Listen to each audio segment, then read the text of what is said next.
Good afternoon everyone. Half wave rectifier का पिछला concept हमने देखा था, डिफरेंट हाफ वेव रेक्टिफायर को हमने एनालाइज किया था। आज हम कुछ इम्पोर्टेंट फॉर्मूले देखने वाले हैं जो आपको याद रखने हैं। अगर आपका लोड आर हो या आर ई हो, अगर अनकंट्रोल रेक्टिफायर है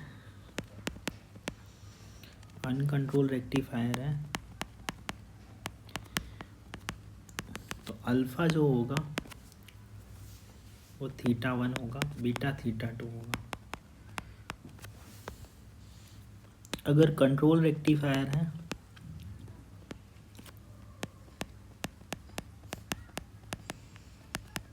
तो अल्फ़ा होगा और बीटा θ2 होगा। अगर आपका लोड RL ही है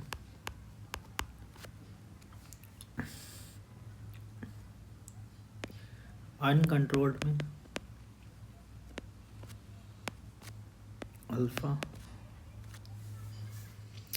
अनकंट्रोल्ड में इस केस में भी फायरिंग एंगल, कंट्रोल्ड में अनकंट्रोल में अल्फ़ा होगा,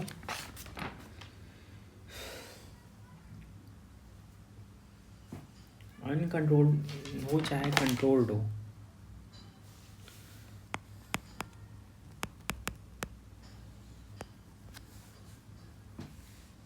बीटा जो होगा वो ग्रेटर दैन θ2 होगा।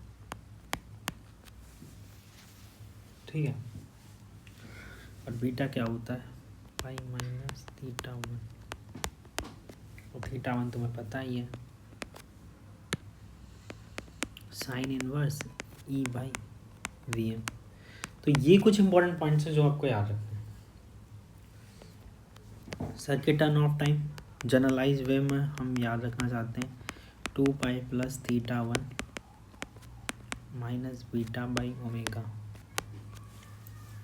Right.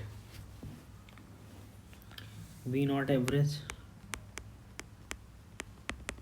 I0 average into R + E। I0 average का फॉर्मूला याद रखना है 1/2πr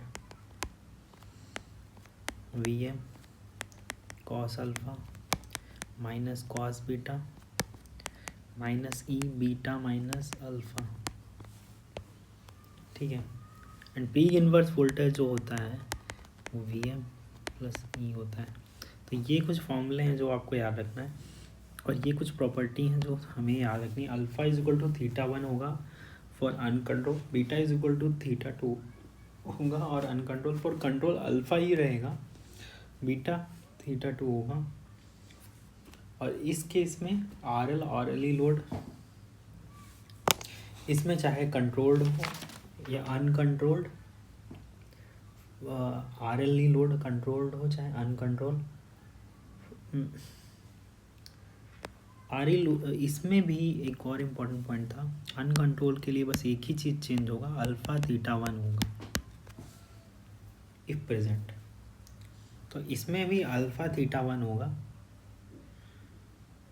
बाकी बीटा ग्रेटर दैन θ2 होगा। ठीक है, तो ये कुछ इम्पोर्टेंट पॉइंट हैं जो आपको रिमेंबर रखने हैं। ये बहुत यूज़ होते हैं। सॉरी, अल्फ़ा θ1 नहीं होगा, अल्फ़ा θ1 नहीं हो सकता, क्योंकि इस टाइम पे कंटिन्यूअस कंडक्शन है तो अल्फ़ा ही रहेगा। डिसकंटिन्यूअस कंडक्शन होता तब हम देखते हैं। तो ये इम्पोर्टेंट पॉइंट्स हैं, और कुछ हमें इम्पोर्टेंट पॉइंट्स फॉर्मूले बताने हैं। हमने एवरेज का फॉर्मूला डिस्कस किया था, वी एवरेज किसी भी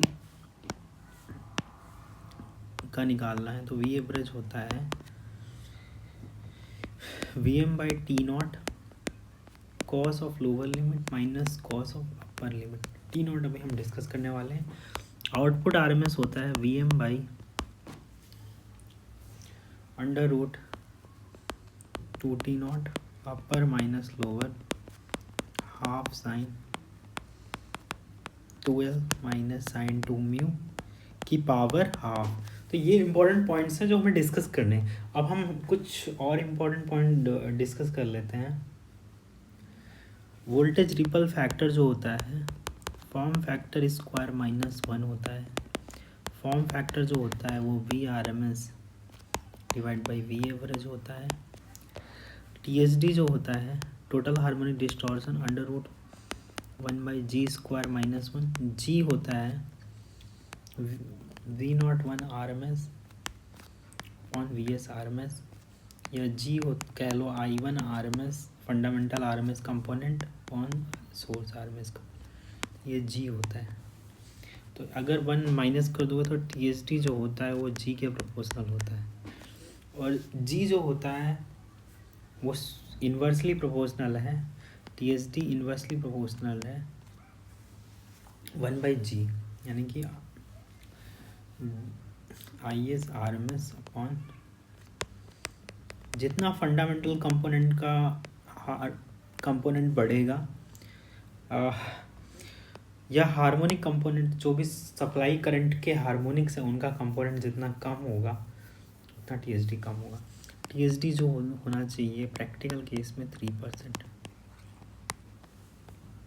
तो ये कुछ इंपॉर्टेंट फॉर्मूले थे जो मेरे को डिस्कस करने थे हाफ वेव रेक्टिफायर में। नेक्स्ट लेक्चर में अपन डिस्कस करेंगे फुल वेव रेक्टिफायर, 1.5 आवर का टॉपिक है। देन लास्ट लेक्चर में अपन थ्री फेज रेक्टिफायर डिस्कस करेंगे और उसके बाद वाइंड अप करेंगे रेक्टिफायर कॉन्सेप्ट को।